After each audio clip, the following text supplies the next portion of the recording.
നമസ്കാരം, ദീപിക ന്യൂസിലേക്ക് സ്വാഗതം. പ്രധാന വാർത്തകൾ.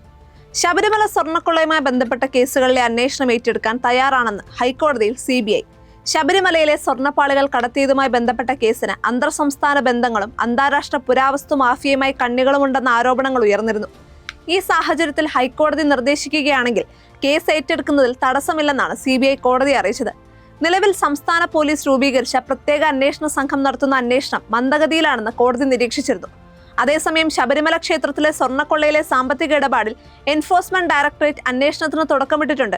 കേസുമായി ബന്ധപ്പെട്ട രേഖകളും തെളിവുകളും SITയിൽ നിന്നും ED വാങ്ങിയിരുന്നു. EDക്ക് പിന്നാലെ CBI കൂടി സ്വർണ്ണപ്പാളി കേസിലെത്തുകയാണെങ്കിൽ കേസുമായി ബന്ധപ്പെട്ട് നിൽക്കുന്ന ഇടതു നേതാക്കൾ കൂടുതൽ പ്രതിസന്ധിയിലാകുമെന്ന് ചൂണ്ടിക്കാണിക്കപ്പെടുന്നു. നിയമസഭാ തെരഞ്ഞെടുപ്പിൽ വലിയൊരു വിഷയമായി സ്വർണ്ണക്കൊള്ളക്കേസ് കത്തുമെന്നാണ് കരുതുന്നത്. തദ്ദേശ തെരഞ്ഞെടുപ്പിൽ ഇടതിന് തിരിച്ചടിയേറ്റതിൽ പ്രധാന കാരണങ്ങളിലൊന്ന് ശബരിമല സ്വർണ്ണക്കൊള്ള വിവാദമാണെന്ന് പലരും ചൂണ്ടിക്കാണിച്ചിരുന്നു. ഇതുമായി ബന്ധപ്പെട്ട് പുറത്തിറങ്ങിയ പാരഡി ഗാനത്തിനെതിരെ കേസെടുക്കാനും നിരോധിക്കാനുമുള്ള സർക്കാർ നീക്കങ്ങളും പാളിയിരുന്നു. ബംഗ്ലാദേശിലെ ഹിന്ദു യുവാവിന്റെ കൊലപാതകത്തിൽ പ്രതിഷേധിച്ച് ഡൽഹിയിലെ ബംഗ്ലാദേശ് ഹൈക്കമ്മീഷന് മുന്നിൽ കനത്ത പ്രതിഷേധം. വിശ്വ ഹിന്ദു പരിഷത്ത്, ബജ്രംഗ് ദൾ സംഘടനകളുടെ നേതൃത്വത്തിലാണ് പ്രതിഷേധം. ഹൈക്കമ്മീഷന് 1 കിലോമീറ്റർ അകലെ വെച്ച് പ്രതിഷേധക്കാരെ സുരക്ഷാസേന തടഞ്ഞു. അക്രമാസക്തരായ പ്രതിഷേധക്കാർ ബാരിക്കേഡുകൾ തകർക്കാൻ ശ്രമിച്ചത് സംഘർഷത്തിനിടയാക്കി. സ്ഥലത്തെത്തിയ 100 കണക്കിന് പ്രതിഷേധക്കാരെ പോലീസ് അറസ്റ്റ് ചെയ്ത് നീക്കി. പ്രദേശത്ത് പോലീസും അർദ്ധസൈനിക വിഭാഗവും സുരക്ഷ ശക്തമാക്കിയിട്ടുണ്ട്. ഇന്നും ബുധനാഴ്ചയും രാജ്യവ്യാപകമായി പ്രതിഷേധം സംഘടിപ്പിക്കുമെന്നാണ് ഹിന്ദു സംഘടനകൾ അറിയിച്ചിരിക്കുന്നത്. നേരത്തെയും ബംഗ്ലാദേശ് ഹൈക്കമ്മീഷന് മുന്നിൽ പ്രതിഷേധം നടന്നിരുന്നു. വിദ്യാർത്ഥി നേതാവ് ഷെരീഫ് ഒസ്മാൻ ഹാദിയുടെ മരണത്തെ തുടർന്നാണ് ബംഗ്ലാദേശിൽ വീണ്ടും കലാപം പൊട്ടിപ്പുറപ്പെട്ടത്. ഇതിനിടെ മതനിന്ദ ആരോപിച്ച് മൈമൻസിംഗിലെ ബാലുഗയിൽ ദിബു ചന്ദ്രദാസ് എന്ന യുവാവിനെ ജനക്കൂട്ടം തല്ലിക്കൊല്ലുകയായിരുന്നു.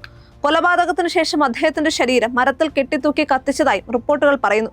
അതേസമയം ഇന്നലെ മറ്റൊരു വിദ്യാർത്ഥി പ്രക്ഷോഭത്തിലെ മറ്റൊരു നേതാവിന് കൂടി ബംഗ്ലാദേശിൽ അജ്ഞാതരുടെ വെടിയേറ്റു. മുഹമ്മദ് മുത്തലബ് സിക്തർ എന്ന 42-കാരന് നേരെയാണ് വെടിവെപ്പുണ്ടായത്. ഗുരുതരാവസ്ഥയിലായ ഇദ്ദേഹം ചികിത്സയിലാണ്.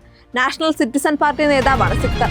നടിയെ ആക്രമിച്ച കേസിലെ വിചാരണ കോടതി ഉത്തരവിനെതിരെ ഹൈക്കോടതിയിൽ അപ്പീൽ നൽകാൻ സംസ്ഥാന സർക്കാർ ഉത്തരവിറക്കി. DGPയുടെയും സ്പെഷ്യൽ പ്രോസിക്യൂട്ടറുടെയും ശുപാർശകൾ അംഗീകരിച്ച് ഇന്നലെയാണ് സർക്കാർ അനുമതി നൽകിയത്. നടിയെ ആക്രമിച്ച കേസിലെ നിർണായകമായ ഡിജിറ്റൽ തെളിവുകൾ തള്ളിയത് നിസ്സാര കാരണങ്ങൾ ചൂണ്ടിക്കാട്ടിയാണെന്നാണ് DGPയും സ്പെഷ്യൽ പ്രോസിക്യൂട്ടറും പറയുന്നത്.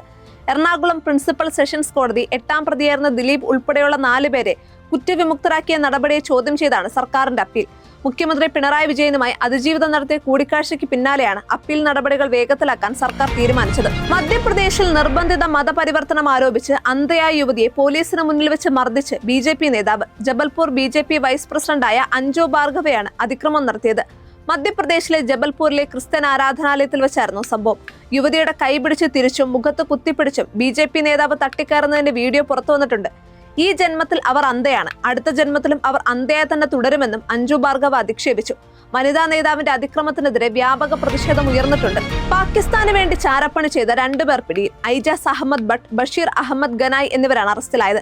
ജമ്മു കാശ്മീരിലെ കുപ്വാരയിൽ നിന്നും അരുണാചൽ പ്രദേശിലെ ഇറ്റാനഗർ പോലീസാണ് ഇവരെ അറസ്റ്റ് ചെയ്തത്. ഇതോടെ ചാരവൃത്തി കേസിൽ അറസ്റ്റിലായ പ്രതികളുടെ എണ്ണം 5 ആയി. ഡിസംബർ 18-നാണ് ഇവരെ അറസ്റ്റ് ചെയ്തതെന്ന് ഇൻസ്പെക്ടർ ജനറൽ ഓഫ് പോലീസ് ചുഗു അപ്പ മാധ്യമപ്രവർത്തകരോട് പറഞ്ഞു. ജമ്മു കാശ്മീരിലെ കുപ്വാര ജില്ലയിൽ നിന്നാണ് പ്രതികളെ പിടികൂടിയതെന്നും ഇവർ അരുണാചൽ പ്രദേശിന്റെ വിവിധ ഭാഗങ്ങളിൽ നിന്ന് തന്ത്രപ്രധാനമായ വിവരങ്ങൾ ശേഖരിക്കുകയും അത് പാക് ചാരന്മാർക്ക് കൈമാറിയെന്നും ചുഗു അപ്പ വ്യക്തമാക്കി. നവംബർ 21-ന് രഹസ്യ വിവരങ്ങളുടെ അടിസ്ഥാനത്തിൽ കുപ്വാര ജില്ലയിൽ നിന്നുള്ള നസീർ മുഹമ്മദ് മാലിക്, സാബിർ അഹമ്മദ് മിർ എന്നിവരെ പോലീസ് അറസ്റ്റ് ചെയ്തിരുന്നു. പിന്നീട് കുപ്വാര സ്വദേശിയായ ഷബീർ അഹമ്മദ് ഖാൻ എന്നയാളെ ഇറ്റാനഗറിൽ നിന്ന് അറസ്റ്റ് ചെയ്തു. സംഭവത്തിൽ അന്വേഷണം തുടരുകയാണെന്നും കൂടുതൽ പ്രതികളെ അറസ്റ്റ് ചെയ്യുമെന്നും പോലീസ് അറിയിച്ചു. വിജിലൻസ് മിന്നൽ പരിശോധനയിൽ കൈക്കൂലി പണവുമായി Chalakudy excise range inspector CU Harish പിടിയിൽ. റേഞ്ച് ഇൻസ്പെക്ടർ ബാർ ഉടമകളിൽ നിന്ന് മാസപ്പടി വാങ്ങി വീട്ടിലേക്ക് പോകുന്നതായി വിവരം ലഭിച്ചതിന്റെ അടിസ്ഥാനത്തിൽ ഇദ്ദേഹം സഞ്ചരിച്ചിരുന്ന വാഹനം പാലിയേക്കര ടോൾ പ്ലാസയ്ക്ക് സമീപത്ത് വെച്ച് വിജിലൻസ് മിന്നൽ പരിശോധനാ സംഘം തടഞ്ഞു നിർത്തി. ഈ സമയം ഹാരിഷ് വാഹനത്തിൽ സൂക്ഷിച്ചിരുന്ന കണക്കിൽപ്പെടാത്ത കൈക്കൂലിപ്പണമായ 32,500 രൂപ കാറിന് പുറത്തേക്ക് വലിച്ചെറിയുകയായിരുന്നു. ഇത് വിജിലൻസ് സംഘം പിടിച്ചെടുത്തു. ചാലക്കുടി എക്സൈസ് റേഞ്ച് ഓഫീസിലെ റേഞ്ച് ഇൻസ്പെക്ടറായ ഹാരിഷ് ബാർ ഉടമകളിൽ നിന്നും കള്ളുഷാപ്പ് കോൺട്രാക്ടർമാരിൽ നിന്നും മാസപ്പടിയായി കൈക്കൂലിപ്പണം കൈപ്പറ്റാറുണ്ടെന്ന് വിജിലൻസിന് രഹസ്യവിവരം ലഭിച്ചിരുന്നു. കഴിഞ്ഞ 1 മാസമായി ഈ ഉദ്യോഗസ്ഥരെ നിരന്തരം നിരീക്ഷിച്ചു വരികയായിരുന്നു. സംസ്ഥാനത്ത് സകല റെക്കോർഡുകളും കാറ്റിൽ പറത്തി 1 ലക്ഷം കടന്ന് സ്വർണ്ണക്കുതിപ്പ്. ഗ്രാമിന് 220 രൂപയും പവന് 1760 രൂപയുമാണ് കൂടിയത്. ഇതോടെ 1 ഗ്രാം സ്വർണത്തിന് 12,700 രൂപയിലും പവന് 1,01,600 രൂപയിലുമായാണ് വ്യാപാരം പുരോഗമിക്കുന്നത്.